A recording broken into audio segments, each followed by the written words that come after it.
Guys, ఎలా ఉన్నారు? అందరూ బాగున్నారా? ఓకే, స్టార్ట్ చేద్దాం. కాగ్నసీలో చాలా ముఖ్యమైన టాపిక్ ముడి ఔషధాల వర్గీకరణ. దాని గురించే ఈరోజు చూద్దాం. ప్రకృతిలో మనకు దొరికే ఈ ఔషధాలన్నింటినీ ఒక పద్ధతి ప్రకారం ఎలా అమర్చాలి? మందులంటే కేవలం మొక్కలే కాదు, జంతువులు, సూక్ష్మజీవులు, ఖనిజాల నుంచి కూడా వస్తాయి. సరే, ఈ సహజ ఔషధాలను ఒక క్రమంలో పెట్టడానికి 6 ప్రధాన వ్యవస్థలున్నాయి. అవేంటో చూద్దాం. మొదటిది చాలా సింపుల్, అక్షరక్రమ వర్గీకరణ. అచ్చం పుస్తకంలోని ఇండెక్స్ లాగానమాట. ఫార్మకోపియా లాంటి అధికారిక పుస్తకాల్లో మందుల్ని త్వరగా వెతకడానికి దీన్నే వాడతారు. దీంతో ఉపయోగమేంటంటే వాడటం చాలా సులభం, కాని సైంటిఫిక్ కనెక్షన్ ఏమీ ఉండదు. తరువాతిది టాక్సోనామికల్ వర్గీకరణ. ఇది ఔషధాల వంశవృక్షం లాంటిది అని చెప్పొచ్చు. ఈ పద్ధతి మొక్కల గురించి అధ్యయనం చేసేవాళ్లకి బాగా ఉపయోగపడుతుంది, కెమిస్ట్లకు అంతగా కాదు. ఇప్పుడు మూడోది మార్ఫలాజికల్ వర్గీకరణ. అంటే ఔషధాన్ని ఏ భాగం నుండి తీసుకున్నారో చూస్తారు. ఉదాహరణకి సెన్నాని ఆకుల విభాగంలో, సింకోనాని బెరడు విభాగంలో పెడతారన్నమాట. ఈ పద్ధతిలో డ్రగ్స్ని రెండుగా విడదీస్తారు. కణ నిర్మాణం ఉంటే ఆర్గనైజ్డ్, లేకపోతే అన్ఆర్గనైజ్డ్. ఇది చూడటానికి ప్రాక్టికల్గా ఉంటుంది, కానీ దాని రసాయన గుణాల గురించి ఏమీ చెప్పదు. ఇక నాలుగోది రసాయన వర్గీకరణ. పేర్లోనే ఉందిగా, ఇది మందులోని కెమికల్స్పై దృష్టి పెడుతుంది. ఓపియంలో ఆల్కలాయిడ్స్ ఉంటాయి, డిజిటాలిస్లో గ్లైకోసైడ్స్. ఇలా వాటి కెమికల్స్ బట్టి విభజిస్తారు. శాస్త్రవేత్తలు ఎక్కువగా వాడే పద్ధతి ఇదే, కానీ కొన్నిసార్లు ఇది సంక్లిష్టంగా ఉండొచ్చు. ఇప్పుడు ఐదోది ఫార్మకలాజికల్ వర్గీకరణ. సింపుల్గా చెప్పాలంటే మందు మన శరీరంపై చూపే ప్రభావం. ఉదాహరణకు సెన్నా, ఆముదం చేసే పని ఒకటే కాబట్టి రెండూ లాక్సేటివ్స్ కిందకొస్తాయి. డాక్టర్లకు ఈ పద్ధతి చాలా ఉపయోగం, కానీ కొన్ని మందులకు రకరకాల ప్రభావాలు ఉంటాయి.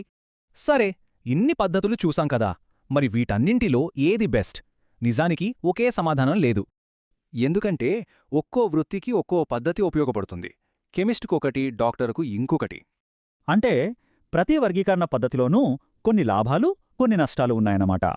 ఒకవేళ మనకొక మందు కావాల్సి వస్తే ఈ పద్ధతుల్లో ఏది మనకు ఒకసారి ఒక అతి పెద్ద ఫార్మసీలోకి అడుగుపెట్టారనుకుందాం. ఊహించుకోవడానికే కొంచెం కష్టంగా ఉంది. అవును, ఎందుకంటే అక్కడ మందుల పేర్లుండవు, ర్యాక్ల మీద ఎలాంటి లేబుల్స్ కూడా ఉండవు. ఓ, మరి ఏముంటాయి అక్కడ?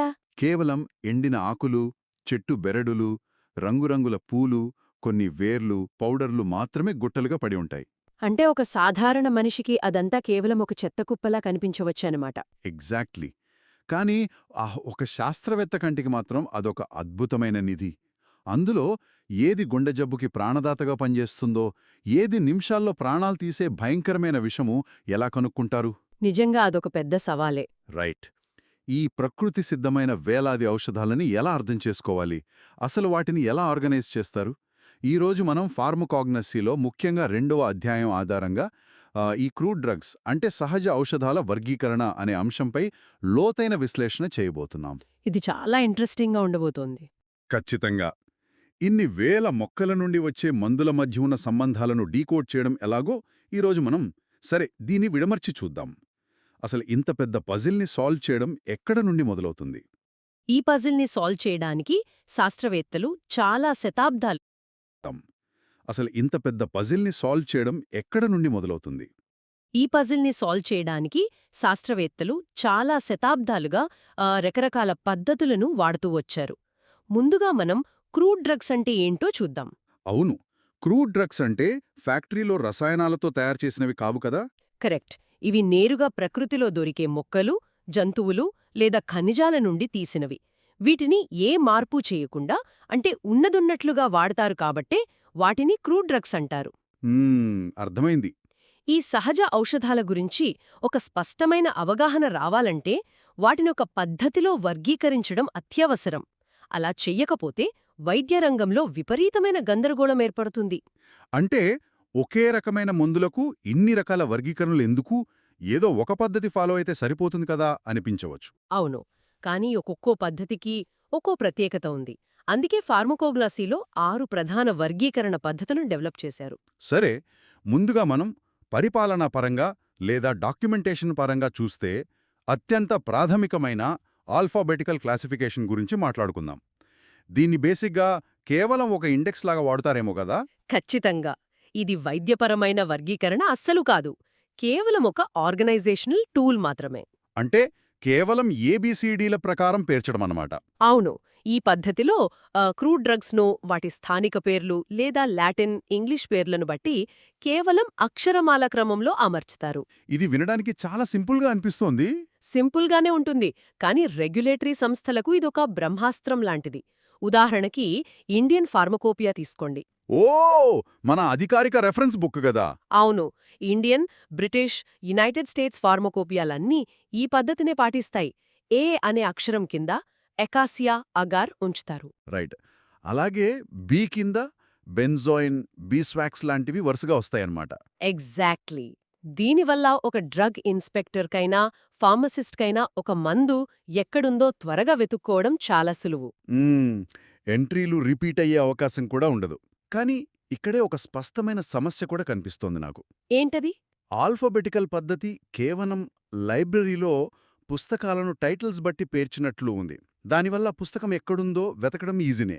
కానీ ఆ పుస్తకంలో ఏముందో మనకు తెలీదు గదా. చాలా కరెక్ట్ పాయింట్ పట్టుకున్నారు. ఒకదాని తర్వాత ఒకటి వచ్చే మందుల మధ్య ఎలాంటి వైద్య సంబంధం ఉండదు.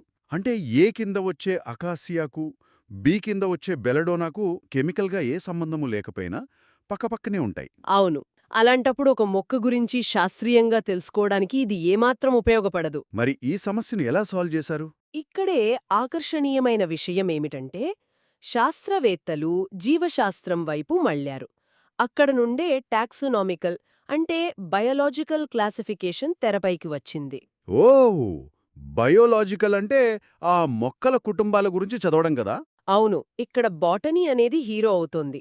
ఈ పద్ధతిలో మందులను అవి ఏ మొక్క లేదా జంతువు నుండి వస్తున్నాయో బట్టి వాటి పరిణామక్రమం ఆధారంగా వర్గీకరిస్తారు. అంటే ఫైలం, ఆర్డర్, ఫ్యామిలీ, జీనస్ ఇలానా?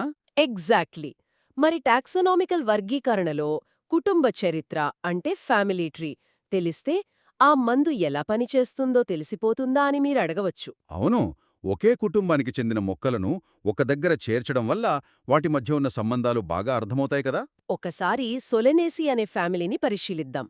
ఈ కుటుంబంలో ధతురా, బెల్లడోనా లాంటి ఎన్నో ఔషధ మొక్కలు వస్తాయి. రైట్. అలాగే అంబెల్లిఫెరే ఫ్యామిలీలో మనం రోజూ ఇంట్లో వాడే కొత్తిమీర, సోంపు లాంటివి వస్తాయి.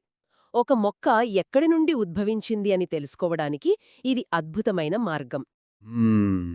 కానీ ఇక్కడ నాకొక లాజిక్ మిస్ అవుతున్నట్లుంది. అదెలా? ఒక కుటుంబ చరిత్ర తెలిసినంత మాత్రాన ఆ కుటుంబంలో పుట్టినవారందరూ ఒకే రకమైన ప్రవర్తన కలిగి ఉంటారని గ్యారంటీ లేదు కదా? అవును. ఇది మనుషులకెలా వర్తిస్తుందో మొక్కలకు కూడా అలాగే వర్తిస్తుంది. అదే కదా. ఒకే కుటుంబంలో ఉన్న మొక్కలు ఒకే రకమైన వ్యాధిని నయం చేస్తాయన్న నమ్మకమేంటి? పైగా సహజ ఔషధాల్లో ఖనిజాలు కూడా ఉంటాయి. వాటికి జీవశాస్త్ర కుటుంబాలు ఉండవు కదా? ఇది చాలా ఇంపార్టెంట్ పాయింట్. ఖనిజాలను ఇందులో చేర్చడం అసాధ్యం. పైగా ఒకే కుటుంబానికి చెందిన రెండు వేర్వేరు మొక్కలు పూర్తిగా భిన్నమైన రసాయనాలను ఉత్పత్తి చేయవచ్చు. అంటే ఫ్యామిలీ ట్రీ చూసి అది ఏ రోగాన్ని నయం చేస్తుందో మనం నిర్ధారించలేమన్నమాట. ఎగ్జాక్ట్లీ. మరి కెమికల్స్ విశ్లేషించే టెక్నాలజీ లేని ఆ పాత రోజుల్లో వైద్యులేం చేసేవారు? కంటికి కనిపించే ఆకారాన్ని బట్టి వాడుక చేసేవారేమో. కరెక్ట్. వాళ్లకున్న ఏకైక ఆధారం ఆ మొక్క ఆకారం. అక్కడే మార్ఫోలాజికల్ క్లాసిఫికేషన్ పుట్టుకొచ్చింది. మార్ఫోలాజికల్ అనగానే బాహ్య రూపం గుర్తొస్తుంది.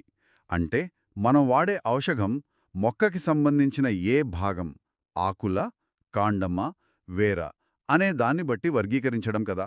అవును. ఇందులో రెండు ప్రధాన రకాలు ఉన్నాయి: ఆర్గనైజ్డ్ డ్రగ్స్ మరియు అన్ఆర్గనైజ్డ్ డ్రగ్స్. ఓ, ఆర్గనైజ్డ్ అంటే? ఇవి మొక్కలు లేదా జంతువుల యొక్క ప్రత్యక్ష భాగాలు. వీటిలో స్పష్టమైన కణ నిర్మాణం అంటే సెల్యులార్ స్ట్రక్చర్ ఉంటుంది. సెన్న ఆకులు లేదా రౌవోల్ఫియా వేర్లు ఇవన్నీ ఆర్గనైజ్డ్ కింద వస్తాయి. అర్థమైంది. ఇక అన్ఆర్గనైజ్డ్ డ్రగ్స్ అంటే వీటిలో ఎలాంటి కణ నిర్మాణం ఉండదు. కోయడం, ఎండబెట్టడం లాంటి భౌతిక ప్రక్రియల ద్వారా తీసినవివి. ఇది చాలా ఆసక్తికరంగా ఉంది. అంటే ఆర్గనైజ్డ్ డ్రగ్స్ అంటే నేరుగా పండు తినడం లాంటిది అంటారా? భలే పోల్చారు. అవును. మరి అన్ఆర్గనైజ్డ్ డ్రగ్స్ అంటే ఆ పండు నుండి జ్యూస్ తీసి తాగడం లాంటిదన్నమాట. జ్యూస్ తీశాక అందులో కణ నిర్మాణం కనిపించదు కదా, కేవలం లిక్విడ్ మాత్రమే ఉంటుంది. అదే దానికి సరైన వివరణ. Gums, resins, aloe vera juice, agar ఇవన్నీ కణ నిర్మాణం లేని అన్ఆర్గనైజ్డ్ డ్రగ్స్. సరే, ఇది వినడానికి బాగుంది కానీ దీనివల్ల అసలు ఉపయోగమేంటి? కల్తీలను అరికట్టడంలో దీని పాత్ర చాలా పెద్దది. ఒరిజినల్ ఆకుకి బదులు వేరే ఆకును కలిపితే మైక్రోస్కోప్ కింద పెట్టి దాని కణజాలాన్ని చూసి ఇట్టే పట్టేయొచ్చు. కల్తీని గుర్తించడానికి ఇది సూపర్. కానీ ఇది కూడా పైపైనే చూసే పద్ధతే కదా. ఆకు ఆకులాగే ఉంటుంది, జ్యూస్ జ్యూస్ లాగే ఉంటుంది. ఇందులో కూడా కెమికల్స్ గురించి ఏ సమాచారమూ ఉండదు కదా. ఎగ్జాక్ట్లీ. ఒక ఆకు మందుగా పనిచేయొచ్చు, మరో ఆకు విషం కావచ్చు. అవును, బాహ్య రూపాన్ని బట్టి మందుని నిర్ణయించడం ప్రమాదకరమనిపిస్తోంది. అందుకే మనుషుల ఆలోచన విధానం మరో మెట్టు ఎక్కింది. ఆకు ఎలా ఉంది అనే దగ్గరనుంచి ఆ ఆకు లోపల ఏముంది, అది శరీరంలోకి వెళ్ళాక ఏం చేస్తోంది అనే అంశం వైపు పరిశోధనలు మళ్ళాయి. అంటే ఇక్కడ్నుంచి అసలైన మెడిసిన్ మొదలవుతుందన్నమాట. అవును, అలా ఉద్భవించిందే కెమికల్ మరియు ఫార్మకోలాజికల్ క్లాసిఫికేషన్. కెమికల్ వర్గీకరణ అంటే మొక్కల ఆకారం, కుటుంబం పక్కన పెట్టి వాటిలో ఉన్న యాక్టివ్ కెమికల్స్పై మాత్రమే దృష్టి పెట్టడం అనుకుంటా. రైట్.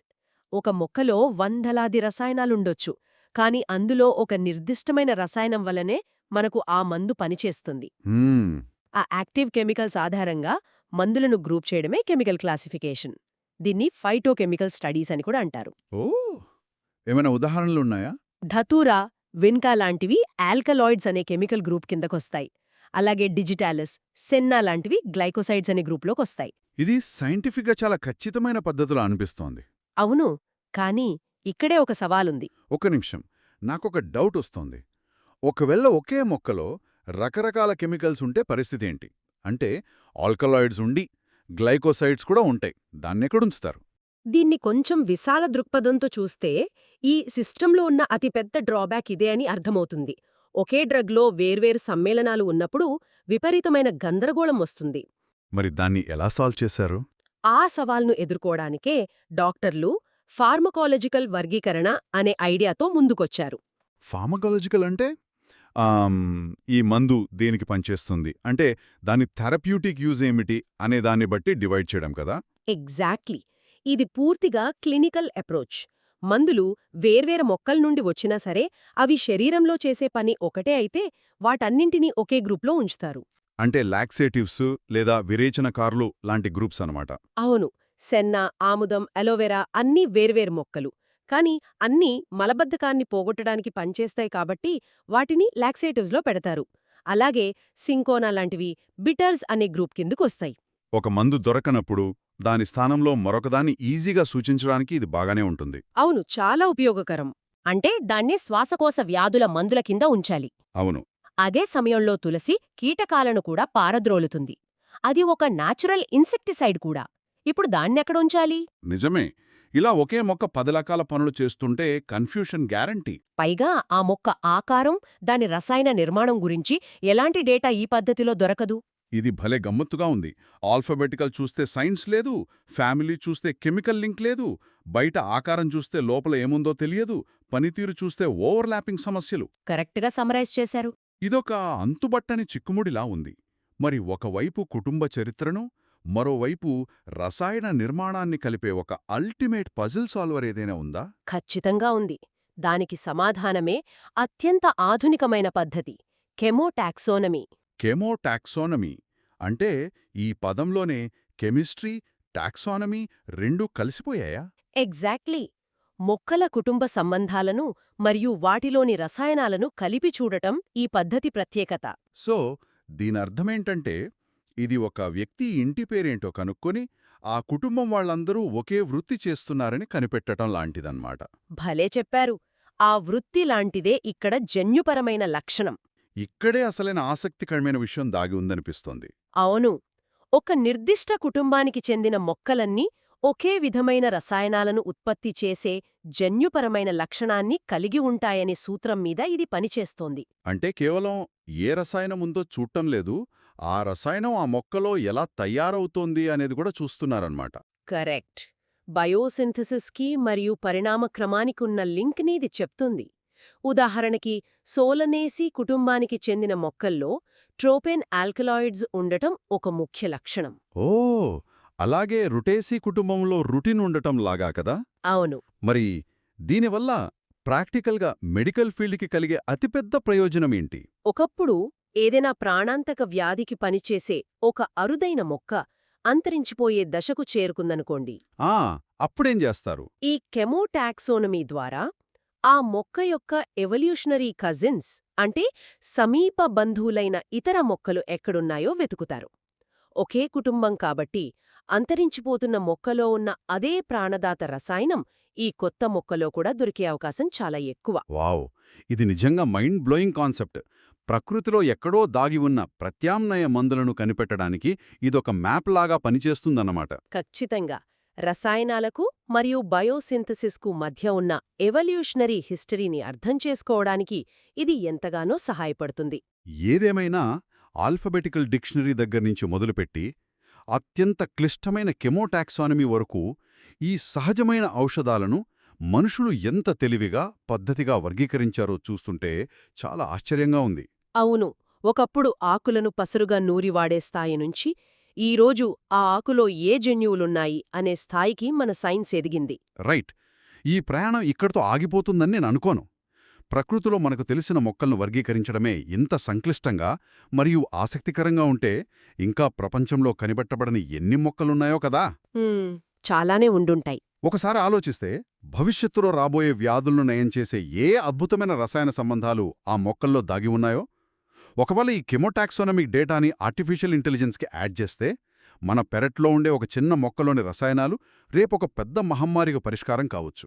పజిలే. ఈ ఆసక్తికరమైన భవిష్యత్తు గురించి ఒకసారి ఆలోచిస్తూ ఈనాటి మన లోతైన విశ్లేషణను ముగిద్దాం. మరో ఆసక్తికరమైన టాపిక్తో మళ్ళీ కలుద్దాం.